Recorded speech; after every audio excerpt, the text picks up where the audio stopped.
एक बार की बात है कि ऋषियों में सूत जी से कहा कि आप शीघ्र ही हमें वो सदाचार सुनाइए जिससे विद्वान पुरुष सभी पुण्य लोकों पर विजय पाता। स्वर्ग प्रदान करने वाला धर्ममय आचार तथा नरक को कष्ट समान देने वाला अर्धमय आचारों का भी वर्णन कीजिए। तो सूत जी बताते हुए कहते हैं कि सदाचार का पालन करने वाला विद्वान ब्राह्मण ही वास्तव में नाम धारण करने का अधिकारी है। जो केवल वेदों का आचार का पालन करने वाला एवं वेद का अभ्यासी है, उस ब्राह्मण को विप्र कहा जाता है। सदाचार, वेदचार तथा विद्या, इनमें से एक एक गुण से ही युक्त होने पर उसे द्विज कहते हैं।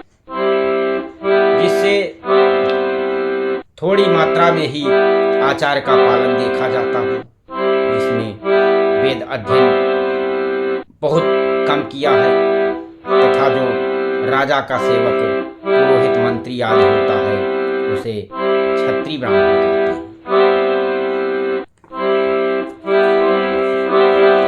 जो ब्राह्मण खेती करता है और वाणिज्य कर्म करता है, उसे ब्राह्मणों का आचार का पालन करता है, उसे वैश्य ब्राह्मण कहते हैं। तथा जो स्वयं ही खेत जोतता, हल चलाता है, उसे तो नीच ब्राह्मण कहते हैं। जो दूसरों के दोष को देखने वाला है, परद्रोही है, उसे चांडाल कहते हैं। इसी तरह से क्षत्रियों में पृथ्वी का पालन जो करता है वो राजा होता है। दूसरे लोग राजत्वहीन क्षत्रिय माने गए हैं। वैश्यों में भी जो धान्य आदि वस्तुओं का क्रय विक्रय करता है वही वैश्य कहलाता है और दूसरों को वणिक कहते हैं। जो ब्राह्मणों, क्षत्रियों तथा वैश्यों की सेवा में लगा रहता है वही वास्तव में सेवक है। जो हल जोतने का काम करता है उसे तो बहुत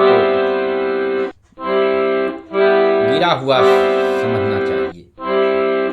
सेवा, शिल्प और कर्षण में भिन्न वृत्त का आश्रय लेने वाले दस्यु कहलाते हैं।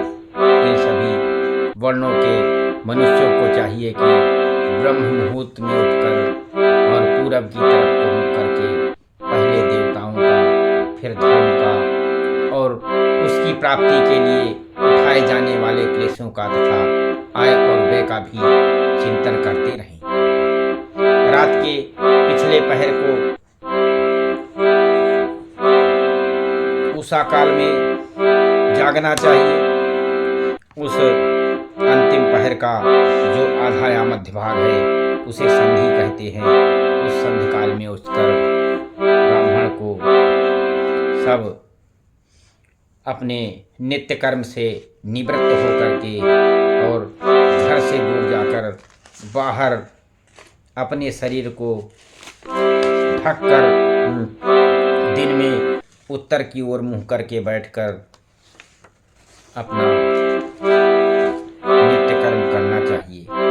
और उत्तर मुख के बैठने में कोई रुकावट हो तो दूसरी दिशा की ओर मुख करके बैठ जाएं। जल, अग्नि, ब्राह्मण आदि तथा देवताओं का सामान बचा कर बैठें और उठने पर फिर अपने नित्य कर्म की ओर न देखें। इस प्रकार से मनुष्य को अपने नित्य कर्म करने चाहिए। जो साधपण तथा 3 प्रकार से मिट्टी लगा करके हाथ और अन्य शरीर के अंगों को धोना चाहिए, तभी जा कर के वो शरीर शुद्ध होता है। और हाथ पैरों की शुद्धि करके 8 बार मनुष्य को कुल्ला करना चाहिए, जिससे किसी वृक्ष के पत्ते अथवा उसके पतले काष्ठ के जल द्वारा बाहर दातून करना चाहिए। उस समय तर्जनी अंगुली का भी उपयोग किया जा सकता है। दंत शुद्धि का यही विधान बताया गया है। उसके पश्चात जल संबंधी देवताओं को नमस्कार करके मंत्र का पाठ करते हुए जलाशय या कूप में स्नान करना चाहिए। और जलाशय में तो कमर तक खड़े होकर के, कमर तक पानी में खड़े होने की व्यवस्था है। यदि कमर तक पानी में नहीं खड़े हो सकने की शक्ति ना हो तो घुटने तक के जल में ही खड़े होकर के ऊपर जल छिड़क करके मंत्रोच्चार करते हुए स्नान करके अपने को पवित्र करना चाहिए। विद्वान को, पुरुष को चाहिए कि वह तीर्थ जल से देवताओं आदि का स्नान तर्पण भी करे। इसके बाद शुद्ध वस्त्र, धुले हुए कपड़े पहन करके, साथ ही कोई उत्तरी भी धारण कर ले, क्योंकि संध्या वंदन आदि सभी कर्मों से उसकी आवश्यकता होती है। नदी आदि तीर्थों में स्नान करने पर स्नान संबंधी उतारे हुए कपड़ों को जहाँ स्नान किया जाता है वहाँ नहीं धोना चाहिए। और कुएं के पास अथवा घर में ले जा कर के जहाँ पर पत्थर या लकड़ी आदि का कोई कपड़ धोने के लिए स्थान बना हो, उसी पर जा कर के धो करके उसे निचोड़ना चाहिए। इस प्रकार से शुद्ध हो करके पितरों का तर्पण करना चाहिए। और